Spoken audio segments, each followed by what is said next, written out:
ظل العمر في سهو وفي لهو وفي خسر. الحمد لله والصلاة والسلام على رسول الله وعلى آله وصحبه ومن والاه. As you know that this is class number 3, or it should be class number 4, should say. But this is class number 2 in regarding of Tahara.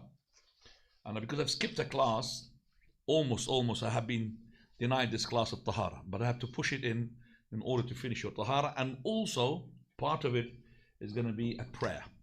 Okay? Because we want to go push ahead with this. So please, focus with me. And let's just go and fly into this Tahara, the last part of it, which is, first of all, ghusl. That's why it's important we talk about ghusl, the wash. For verily, the wash is compulsory in the following situation. That is when you are asleep and then you discharge the ghusl, the wash. The ghusl is compulsory when you're asleep and you woke up and you found yourself discharged semens, and you 100% is semens, then you have to make a wash. And this is called wet dream. You have to be certain that this is semens. So if, for example, you have remembered a dream, a sexual dream, but you woke up and there was nothing there, no ghusl. Do you understand that? So you have to have certainty that this is what is being discharged as semens. We have here the 3 situations regarding this issue. If you are certain that what had come out after you have woken up from the sleep is semens, okay, then you have to make a ghusl whether you recall a dream or you don't recall a dream. That's number 1 case. Case number 2, that if you have certainty that this is not semen, this is, for example, urination, this is water, this is not semens, then there is no wash upon you regardless whether you recall a dream or not. Now the 3rd case is the one which is, you're not certain. Is it semens or is it not? You're not certain. Is it sperm or is it urination? If you recall a dream, then you have to wash. If you don't recall a dream, there is no wash, because al-asl tahara, the default is that you are tahir. So these are the 3 cases. Remember them and you'll be happy. Second thing that makes as well for you to have a wash is that you have ejaculated. So if you ejaculations, it will, when you are awake, it will make you to have ghusl. So ejaculation, it has to be with the power. It's not because you came with this when you are awake, you discharge semen or sperm. This is male and female. Because of coldness, because of illness, there's no ghusl upon you. The ejaculation is with the power, okay, with the lust. The 3rd case is that you had intercourse. That means the head of the male organ went into the female private part. If it went inside, regardless ejaculate or not, you have to make a ghusl. So if the head, just the head, went inside, you have to make a ghusl. If it's touching from outside, there is no ghusl. If the person who is a non-Muslim became a Muslim, he has to have a ghusl. And if the woman had her menses stopped, or the one who is on her post-natal, do you understand what is post-natal? She's been giving birth and then the blood gushed out and then it stopped. Then they have to have a ghusl in order to commence on her ibadah. So to have a ghusl. And also on the day of the Jumu'ah, that means only for the person who comes to the Jumu'ah. So if he's an adult, male or female, came to the Jumu'ah to pray the Jumu'ah inside a hall or a masjid, whatever it is, then he must make the ghusl according to the most correct opinion out of the 2 opinions of the scholars. So we got now dream, that's called wet dream. You have to have semens. The semens, ghusl. If there's no semens, no ghusl. Regardless, dream, you don't dream. But if you are not certain, then if you recall a dream, ghusl. If you don't recall a dream, there's no ghusl. Do you understand that? Are you following me? Okay. Number 2, that is when a person ejaculates when he's awake. Ejaculation with lust, not illness, or it is not cold. Number 3, person who had penetrated with his wife. Penetration without ejaculation doesn't matter. As long as the head went inside, you have to have a ghusl. Number 4, a man embraced Islam. He has to have a ghusl. Number 5, a woman, she finished her menses, or a woman, she has finished her postnatal, she have to have a ghusl. Number 6, a person who had come to the Jumu'ah, whether a male or a female, as long as an adult, he has to have a ghusl. Number 7, that is when the person dies, we have to give him a ghusl, male or a female, except there is an exception here. There is no ghusl for the shaheed. There is no ghusl for the shaheed. As for the rest, they have to have a ghusl, wash. The shaheed, no ghusl for him. طيب. Now we're coming to the wash and its pillars. The pillars of the wash is intention, and that's a condition. That means you are not, let's say you're going to a swimming pool. A swimming pool, you're going to wash everything in your body. But if you didn't have the intention of having a ghusl, it will be just merely swimming. Okay, so you have to have the intention, and that's a condition. Number 2, that the body, all of it, has to be washed. So that is as well one of the pillars. So all the body. Now, is it including the mouth and the nose, or is it not? Okay, most of the scholars have said yes. Our Shaykh al-Albani, he got 2 opinions regarding this issue. He said you don't have to have the mouth and the nose to be washed. And another opinion, he said yes.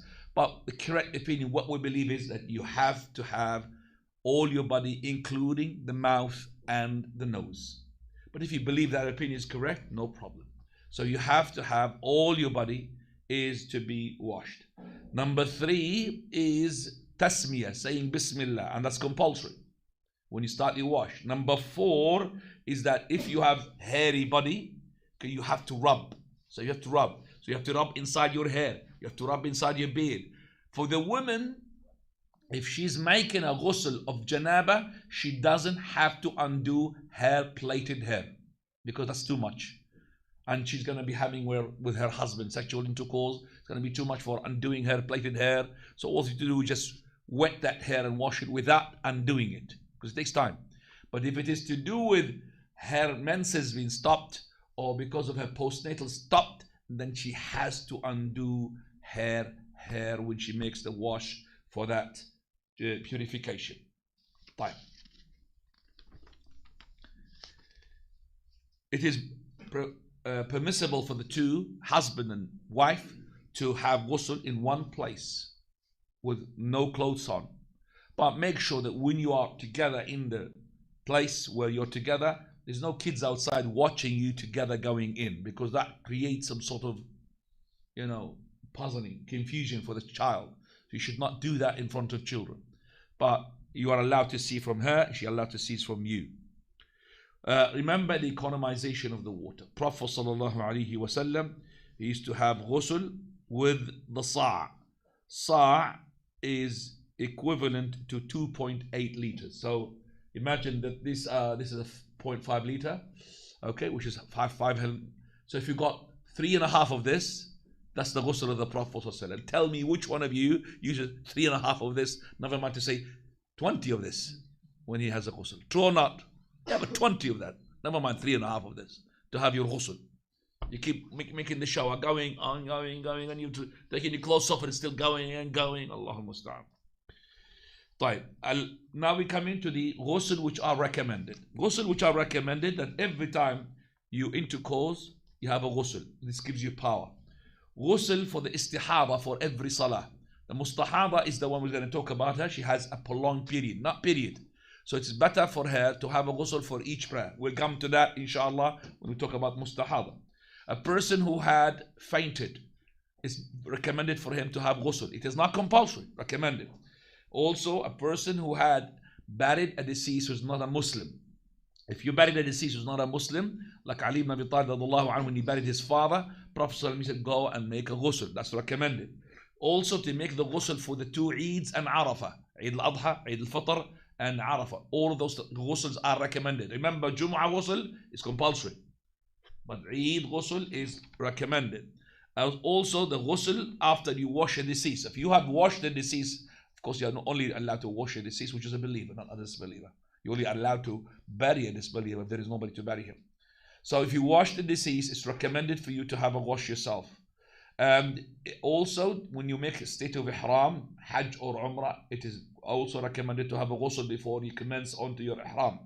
Also, when you enter Mecca, it is better to have a ghusl as well. Also, if you are on janaba and before you sleep, it's better to have a ghusl so you could sleep on tahara. If you are lazy to have a ghusl, okay, then you have wudu. This wudu is not going to make you able to do the Fajr prayer because you're still on janaba. You have to have ghusl. But this is for you to be in a state of tahara on the bed. If you are lazy as well to make wudu, just make tayammum. Strike the wall with your two hands. Bismillah. Wipe your face and your hands. And you're ready to sleep in order to be sleeping. So the angel will be sleeping next to you as well. So that is why we say it is better to sleep on tahara. طيب. Now we're coming to the tayammum. Tayammum is the dry ablution. And this dry ablution, alhamdulillah, Allah Azza wa Jal had given us as a concession. And we say that we sometimes need to have this tayammum. In case number one, there is no water. Or in case number two, there is water, but we can't use it. We can't use it maybe because this person, he is ill. This person, he is got eczema, can't use the water. This person has got a wolf or a beast or a lion next to the well of water, he can't approach it. So the water is there, but you can't use it for any reason. So for those reasons, a person has got water, but it's too cold and he hasn't got the means to heat it up, so that he can't use the water. So all of those things makes it allowed for the person to use tayammum. And tayammum can take over from not just the wudu, also from the wash. So if you are on janaba and you haven't got water, you make the tayammum. Now you have to understand that this tayammum will be enough for you to do all prayers. And the tayammum is whatever invalidates the wudu, invalidates the what? The tayammum. Whatever invalidates the wudu, invalidates the tayammum. But on top of that, there is something else which invalidates the tayammum. Anybody tell me? Or the availability of water. So there's a water there that it will invalidate your tayammum. If you have prayed your prayer, your dhuhr on tayammum, and then after you finish the dhuhr, the water came, you don't have to repeat your dhuhr prayer. But if it came before your dhuhr, then you have to make wudu or ghusl if you are on janaba. If it came while you are in the prayer, cut off the prayer. Straight away, it will invalidate your tayammum. So if the wudu, let's say you heard the water coming to you or whatever, and you are in the prayer, you have to cut off your prayer because that tayammum is not going to be valid for your prayer. Sorry about that. طيب. Tayammum is in the Sa'id al-Tayyib, which is in anything to do with the land, whether it's a rock or sand or beach sand or you could say a wall like this wall, this brick wall, as long as it got any plastering on top of it that prevents you to reach the cement of the wall. Okay, if it's emulsion like a water-based paint, is no problem. You could make it like this one. It's emulsion, isn't it? This is emulsion. It's called water-based. It's not a layer that would be between you and the cement. It's like water, okay, or dirty water is being painted on top of it. So you could touch that and make tayammum. You could make tayammum actually with the dust which is of the carpet. If you've got dusty carpet a lot, you could as well make tayammum with that dusty carpet as well, as long as you got enough dirt in it, enough sand in it. And you could make it as well with the tiles. Tayammum. You could make it with a wet rock, no problem. It doesn't have to have just sand or soil. So this is called tayammum, and the tayammum, as I said, is a blessing from Allah subhanahu wa ta'ala. طيب. The tayammum is as follows. You say Bismillah, and you strike with your two palms onto the land or the earth or the rock or the wall. Remember, it has to be a wall, not plasterboard. Plasterboard is not cement. Okay, it's something else. So you can't make tayammum, for example, with a tree. It has to be something with the land, with the dirt. Okay, right. Bismillah, you strike the hands, and then after that, if there is dirt into your hand, if blowing is enough for you to take it out, because you don't want to put particles of sand into your eyes. No. So if you blow it, if there is still something there hanging or lingering to your hands, so you just do like this. And for the sisters, I don't know, can they see me? Yeah. So do like this, and that with the sand goes, off from your hands. It will fall out. And then after that, you go with your face first. Go with your face. Okay, the face, and then your hands. You're ready now for doing any type of ibadah, whether you are on janaba or whether you are on a state of no wudu. That will be sufficient. Okay, so you start with your face and with your hands. The sa'id itself has to be clean, so you can't make, for example, tayammum with a rock which has got urination on top of it or a poo on top of it. It has to be clean. Now, right.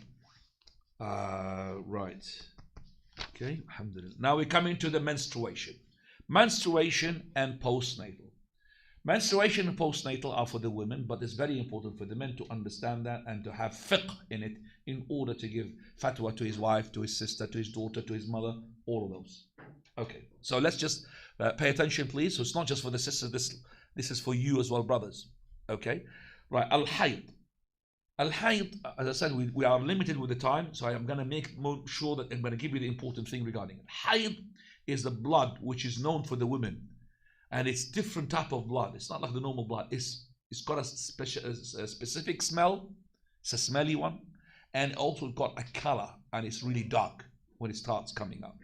And this color of the blood, it could be dark and it goes fade in color. For example, reddish, then it goes to yellowish, muddy.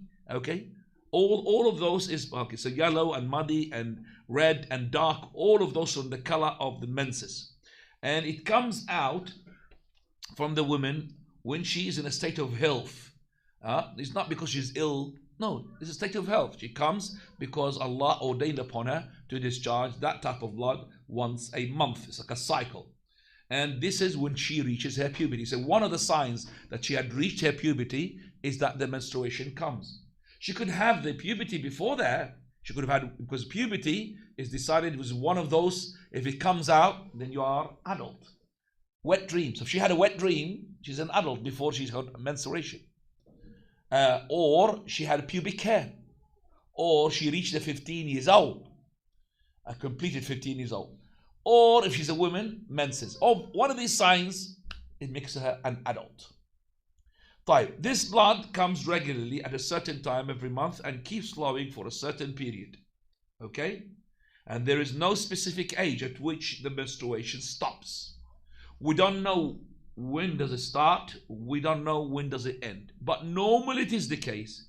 The women discharges menses when they are between 9 and 15. Normally the case. With these women who discharge menses before that, yes, there's the youngest British mother, she was 8 years old. That means she had menstruation. Okay, so but this is very rare.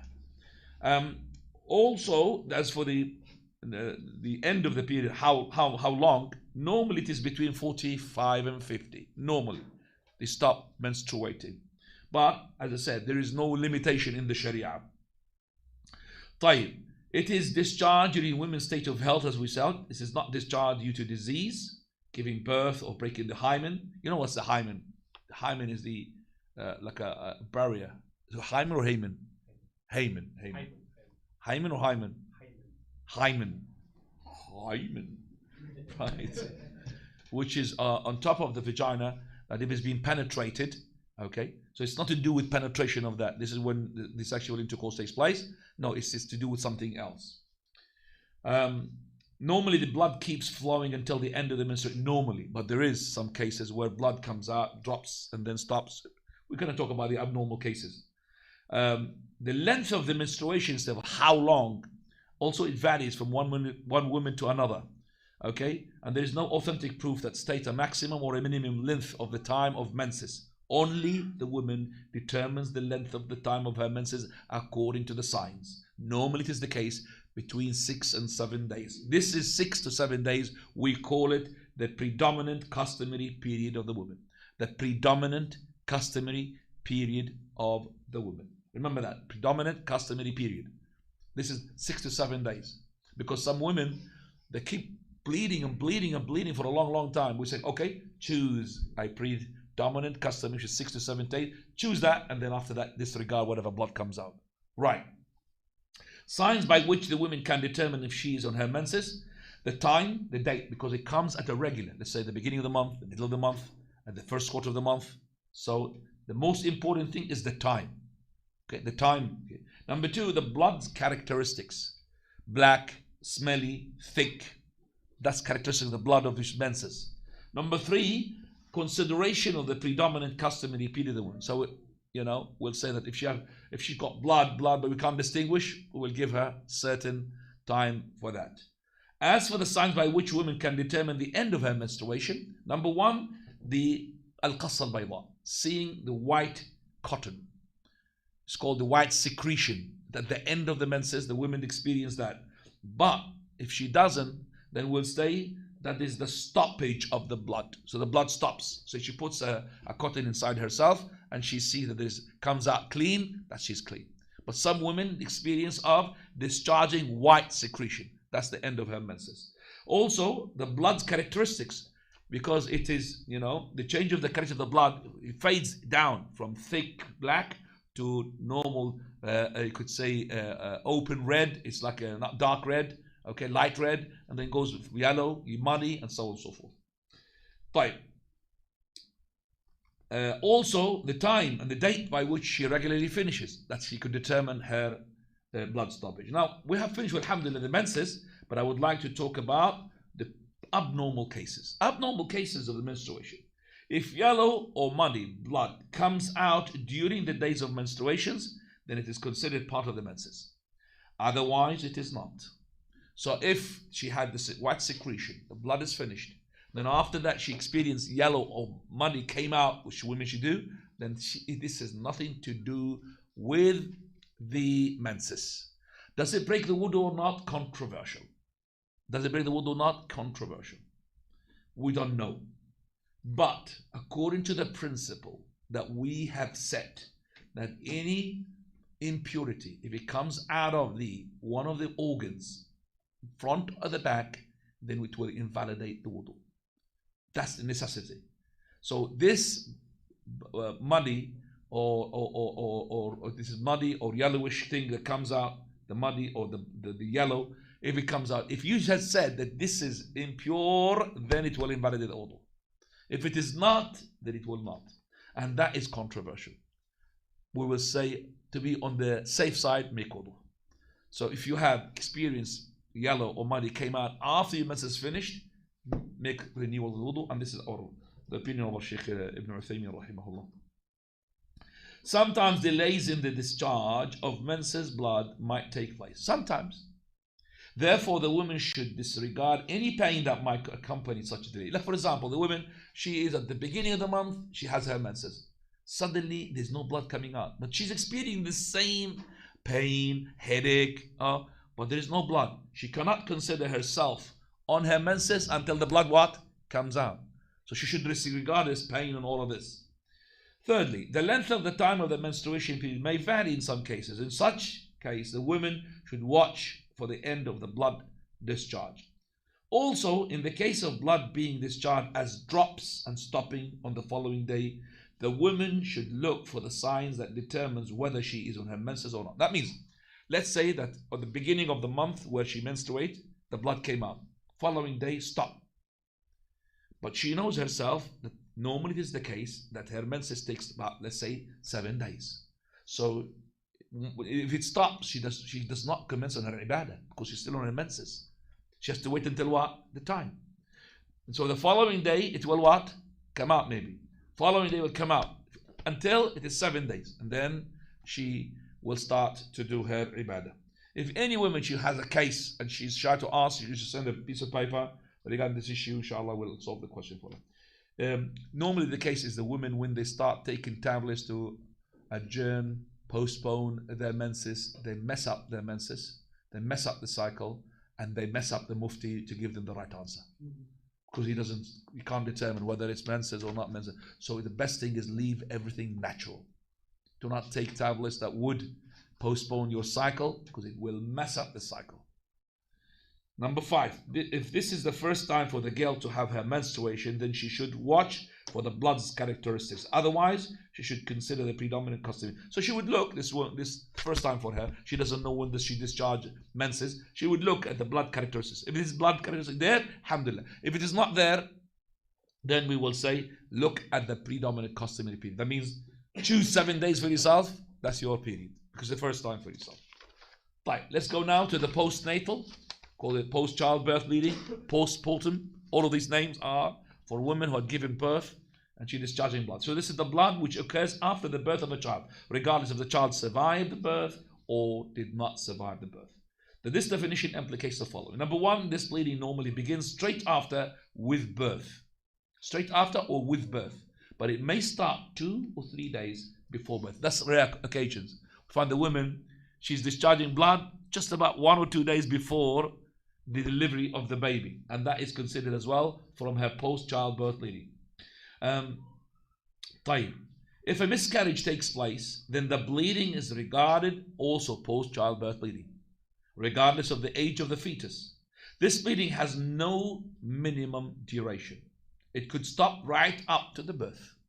1 day, no problem. But normally it is the case, will start to gush for 40 days. So the maximum in Islam duration for this bleeding is 40 days. This is Hadith Salama. 40 days. So the color of the blood is almost like the color of the menstruation. Thick, smelly, black, dark. The sign for which the woman knows the end of her bleeding is for the blood to stop. There is consensus upon the impurity of the post-childbirth. So post-childbirth bleeding and menses blood, consensus they are impure. Right, let's go back now. Abnormal cases during post-childbirth bleeding. What is abnormal cases? Number one, if the blood stopped flowing within the 40 days. So 20 days after birth, the blood stopped. And then started flowing again before the 40 days had finished, elapsed. Then this period during which the blood had stopped is still considered as part of her nifas, part of her postpartum. Do you understand what I'm saying? Agree. She had given birth. We said the maximum is 40. She gushed for blood for 20 days, or for 1 day, for 2 days. And then she had no blood until maybe the 38th day. Between that day and the 38th day, she started doing her ibadah, fasting, prayer, and all of that. On the 38th day, blood came out. That means all that period that she's making her ibadah, all that ibadah is what? Invalid. Do you understand that? Because she had discharged blood before the end of the what? Of the 40 days. But if she did it after the 40 days, so she stopped on the 20th day, she started gushing again on the 41st day, then alhamdulillah her ibadah will be accepted. Is that understood? So the 40 days is her period for the post-childbirth bleeding. If the blood kept flowing for more than 40 days, then she should disregard this blood and start her ibadah and commence on her ibadah. But there is one case where she could extend that. Anybody want to tell me now? Yalla, let me just see if you have understood. When was the case that if the woman, she's gushing after her birth for 40 days plus, we said she should disregard the plus after the 40 days, except in one case. If it started before the birth? No. Huh? Yes. If her menses synchronized with the end of her 40 days. Do you understand that? So if her menses was at the beginning of a month and her 40 days finished at the beginning of the month. So she will add another 6-7 days. Whatever she used to be does for her menses. Well done. Right. Forbidden acts during menstruation or post-childbirth. So if you are in menstruation, on menses, menstrual blood, or you are on post-childbirth bleeding, what are the forbidding things that you should not do? Prayer, tawaf, sa'i, fasting, marital relation, divorce. I'll repeat again. The prayer, you cannot do any prayer. Tawaf, you can't do tawaf on the Kaaba. Sa'i between Safa and Marwa, and this is ijtihad from Shaykh al-Albani, and we believe it's correct. Can't do, because sa'i is linked anyway to the tawaf. Fasting, can't fast. Okay, you have to be pure from from dawn to sunset. So if you had your menses did not stop until after dawn, you can't fast that day. And if you fasted that day and your menses came just before sunset, that day will be invalid. It has to be clean. All the way, no blood, no menses, no post-childbirth bleeding. Also, marital relations. So everything is allowed except for sexual intercourse. So if your woman is on her menses, which was post-childbirth bleeding, you could do anything you want, but you cannot make what? Intercourse. The private part into the private part. And also, the divorce. Man may not divorce his wife when she's in her menses, because This is we call it bid'i divorce. Bid'i divorce, does it take place or doesn't? Controversial. Correct opinion, it does take place, but it's prohibited. You are sinned for giving a divorce to your wife within that time, because you have made her iddah not known, because she doesn't know that she's pregnant or not pregnant and all of that. So when can I divorce the woman? I could divorce her when I have a free cycle where I didn't touch her. So she had menstruated, and then she had a cycle, a period which she hasn't got any intercourse, then I could divorce her. But if I intercourse with her, I have to wait until the other cycle, and then she's cleansed. So I have to make my divorce to the wife once she is cleansed from her menses and I haven't touched her sexually. Okay? Because otherwise I don't know if she's pregnant or not. I cannot, this is haram. But if you did it, you're sinned. Does it take place? Is it going to be counted on you or not? Controversial, correct opinion, it does take place. Because Abdullah ibn Umar, he did it, and he was commanded to go back to his wife, and then he was asked again, do you want to hold her, or do you want to give another divorce? The first one, he said, حُسِبَتْ عَلَيَّ تَطْلِيقًا. It was counted upon me as a divorce, one divorce. Even if it's a bid'i divorce. Fine. The following acts are permissible during menstruation and post-childbirth bleeding. Entering and staying in the masjid, no problem. As for the ayah in Surah An-Nisa, this is to say it's preference to be pure, but it's not correct to be this. You're not allowed. Prostration for tilawa, gratitude. So prostration, you have heard an ayah that, or you read an ayah yourself. You are postnatal, you are menstruating, no problem, because it's not a salah. Sujood is not a salah. Same thing for gratitude. You've heard the good news. You prostrate as well, no problem. Recitation of the Quran, no problem. As for touching of the Quran, it is also permissible if she needs to do so. If she needs to do so. And by the way, I'm talking about touching the mushaf, the book itself. But touching the mobile is not a mushaf. Mobile is a mobile. Mobile can give you anything, but it's still a mobile. So no problem for the mobile to touch it if it's got Quran. But as for the mushaf, women on her menses, they're allowed. But not if they are on janaba. Man on janaba, not. Because you can just go and clean yourself from the janaba. But the menstruating woman, she is from God. She can't do anything about it. She has to wait. So if she's in need, because she's hafiz, she needs to touch the Quran, no problem. She doesn't have to put gloves on and all of that. Performing ihram and stopping at Arafah. Aisha, she had her menses, and she went with the Prophet for the Hajj, farewell Hajj. She did everything that the Hajj does. She went and made labbaik Allahumma labbaik, labbaik Allah, and all the way she went, and all the way to Arafah she went, but she did not make tawaf. No, she made sa'i. She didn't do the prayers as well. No. طيب, useful points during menstruation is the last thing before we go to the prayer now, alhamdulillah, and that will be more than 20. We said 40 minutes? Yeah, so it's about another 5 minutes, yes? MashaAllah, we are on time. So the second part will be about prayer. طيب, useful points during menstruation or post-childbirth bleeding. Women are obligated to inform their husband about the start and the end of their menstruation. They have to, so that they'll make them not to make intercourse. No marital relation is allowed until she performs ghusl after menstruation or the post-childbirth, it stops. So even if she had stopped her menses, she cannot approach sexually as an intercourse. You could do anything apart from intercourse until she has what? She has a ghusl, a wash. If a marital relation took place, listen, accidentally during menstruation or the post-childbirth bleeding, due to ignorance, forgetfulness, not knowing that this is his wife was menstruating, not knowing that his wife was menstruating or forced, then there is no sin or expiation on him. He forgot, she forgot, they made intercourse, and then she's on her menses. They are ignorant, they don't know the rule. Or one of them is being forced, like the wife is being forced. She's got nothing on him. It's on him. It is him who's to be blamed. But if there is no force anyway, nobody to be blamed, no sin, no expiation. If intercourse, listen sisters, this is for you sisters. If intercourse was performed intentionally during menstruation or the post-childbirth bleeding, knowing that it is forbidden, and by his own choice, then he has committed a grave sin, major sin, for which he must repent. Also, expiation is required of an equivalence of 1 dinar or half a dinar of pure gold to be paid to the poor people. This depends upon his financial circumstances. Rich man, he will pay an equivalence of 1 dinar. What is a 1 dinar? 1 dinar is 4.25 grams of pure gold. Each gram at the moment is about 50 pounds.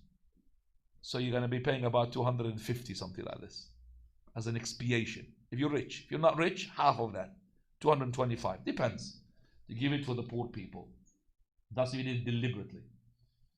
Okay, so if the child was born through a cesarean and there was discharge of blood, but not from the vagina, then this blood is not considered post-Bible. So if the blood came up from the belly, stomach, this is not post-childbirth bleeding. It's only if it comes from the vagina. If a woman performed ghusl after finishing her menstruation or post-childbirth bleeding, she must undo her plaited hair, as we said, and rub until water reaches the roots. As for ghusl of janaba, she doesn't have to do or undo, sorry, she'll have to undo her hair. Fine.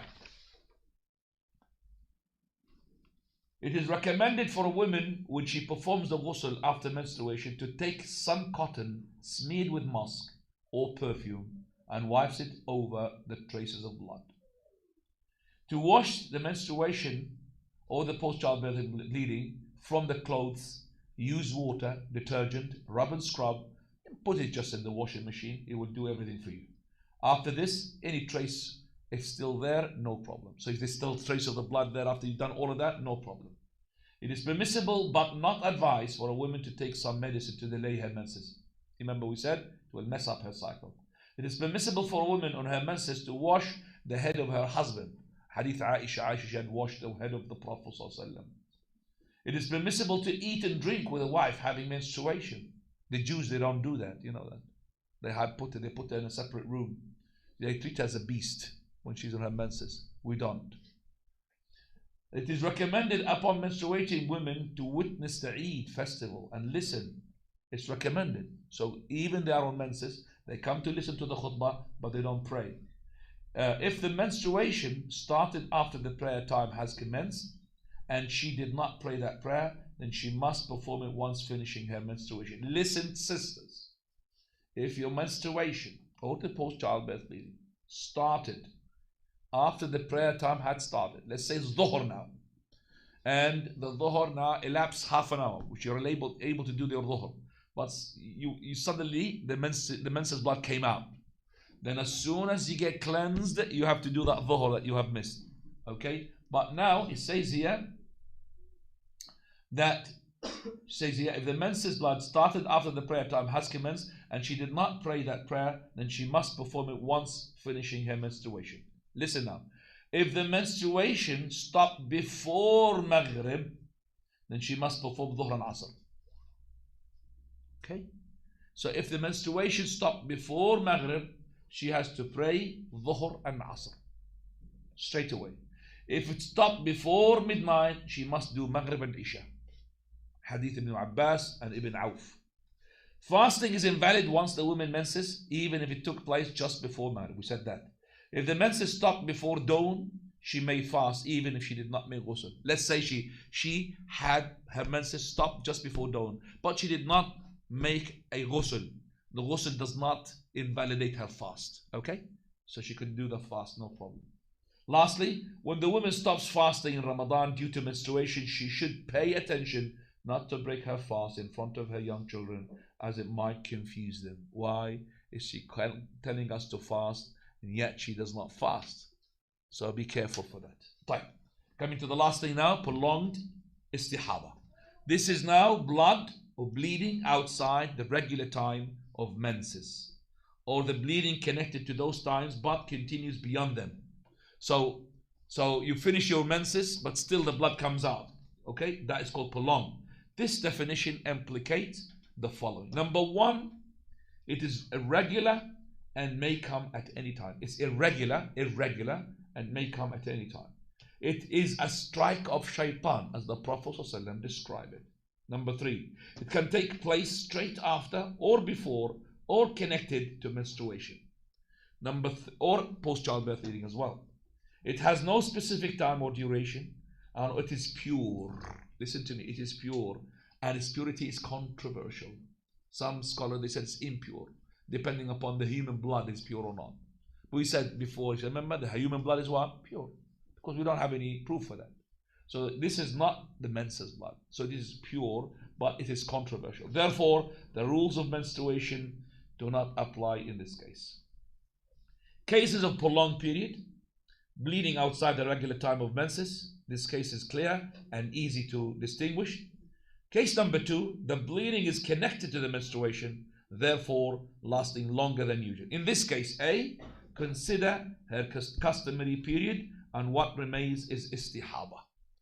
So let's say that her customary period was 10 days. She always 10 days. So now this time the bleeding is going beyond the 10 days, continuing. So disregard after 10 days, disregard that blood, because it's called what? Prolonged istihaba. She starts commence her ibadah. Now if she doesn't know her customary period, she's the first time, she looks for the characteristics of the blood. So the blood goes from thick, dark, until it fades to yellow, muddy. So after that muddy, if still bleeding, khalas, he disregard that after the yellow and the muddy. So she looks for the characters of the blood. C, if she doesn't know her customary period due to forgetfulness, or it is her first time and cannot distinguish the blood characteristics. Now she got no characteristics, no period, customary period.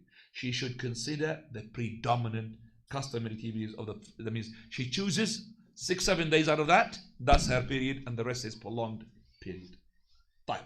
Lastly, rulings regarding a woman experiencing a prolonged period of blood. Rulings regarding a woman experiencing istihaba. She is considered as those who are pure. She may embark upon doing all types of worship, such as prayer, fasting, i'tikaf. She may also come to the masjid if she keeps her blood in check.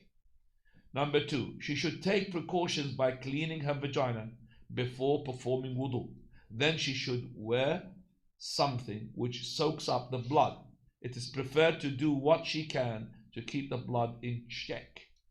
She must do wudu for each prayer, meaning her wudu invalidates once a new prayer time has started.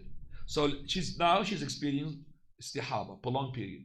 She cannot do her wudu until the time elapses. So she cannot do wudu before dhuhr. Once the dhuhr starts, she makes the wudu. And that wudu will break straight away when Asr comes in. She has to renew her wudu for Asr. Is that understood? Because we call her from Ahl al-A'dhar. She got excuse. Because she's got an excuse, she cannot have this concession until the excuse starts. So the excuse starts when the prayer starts. So she cannot perform wudu before the what? Before the time of the prayer. Okay.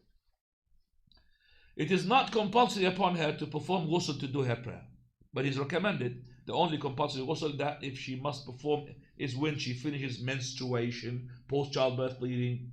It is recommended for her to perform ghusl for each prayer if she wants, or she can perform one ghusl pre each combination. Meaning, she could delay dhuhr until the end of its time, bring Asr to the beginning of its time, and then she performs ghusl for both of them. One ghusl.